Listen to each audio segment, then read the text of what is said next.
Shalom, selamat pagi Bapak Ibu serta saudara yang dikasih oleh Tuhan Yesus Kristus.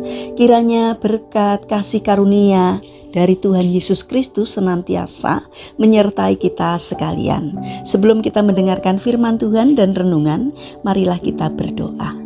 Tuhan Allah Bapa yang Maha Baik, kami sungguh bersyukur atas kebaikan dan kemurahan-Mu, karena Engkau Tuhan yang selalu memberkati dan melindungi kami dalam beristirahat sepanjang malam, sehingga pada pagi hari ini kami semua dalam keadaan baik.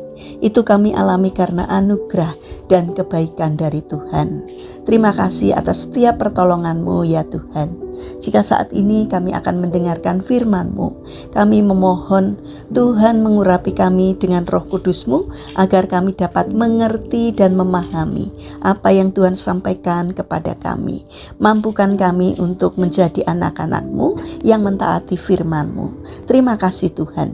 Di dalam nama Tuhan Yesus Kristus kami sambut berkat firman-Mu. Amin.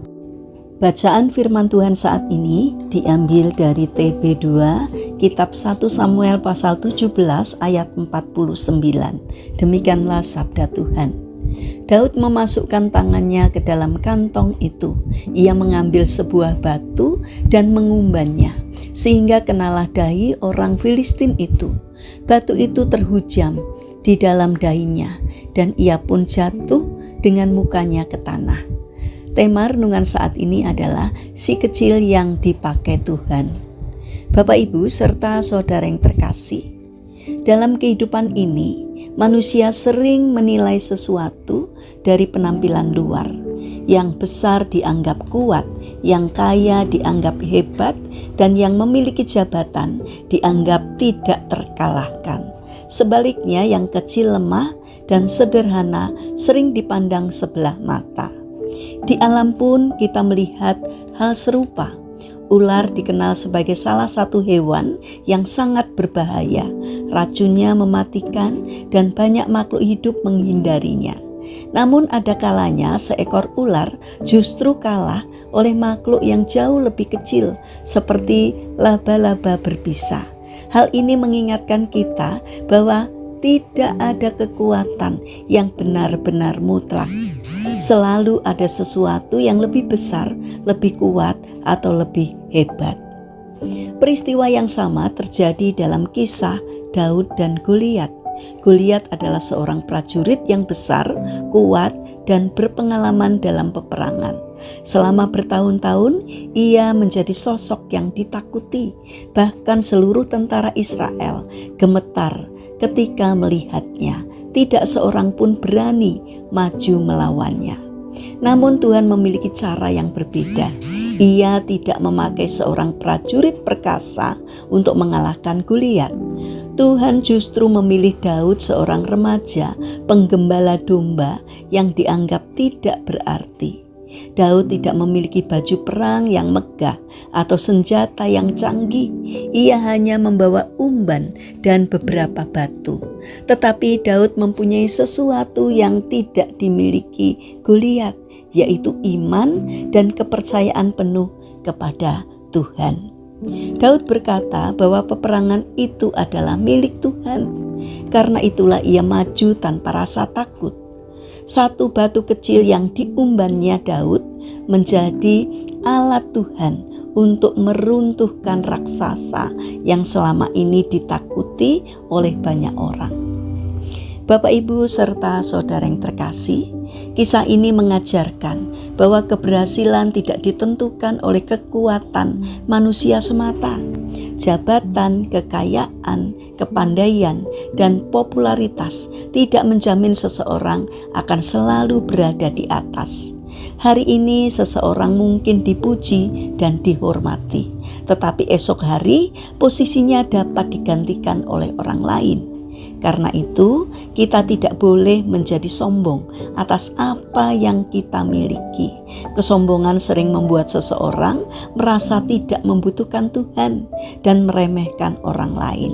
Padahal Tuhan dapat memakai orang yang sederhana untuk melakukan perkara-perkara besar dan mempermalukan orang yang merasa dirinya paling hebat. Sebaliknya, jika saat ini kita merasa kecil, lemah, dan tidak diperhitungkan. Jangan berkecil hati. Tuhan sanggup memakai kita seperti Daud. Ketika kita mengandalkan Tuhan, keterbatasan kita tidak menjadi penghalang baginya untuk menyatakan kuasa-Nya. Bapak, Ibu, serta saudara yang terkasih, marilah kita belajar untuk tetap rendah hati ketika diberkati dan tetap percaya ketika merasa kecil, sebab tangan Tuhan sanggup memberikan pertolongan kepada setiap orang yang beriman kepadanya. Mari kita berdoa. Tuhan Yesus yang Maha Baik, terima kasih karena Engkau mengingatkan kami bahwa kekuatan sejati berasal dari Tuhan. Ajarlah kami untuk tidak sombong atas segala kelebihan yang kami miliki dan tidak rendah diri atas segala kekurangan kami. Berikanlah hati yang rendah, penuh iman, dan selalu mengandalkan Engkau dalam setiap pergumulan hidup kami.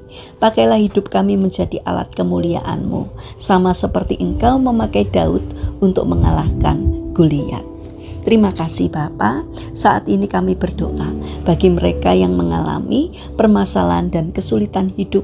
Kiranya mereka tidak menyerah dalam menghadapi kesulitan, melainkan bangkit berjuang.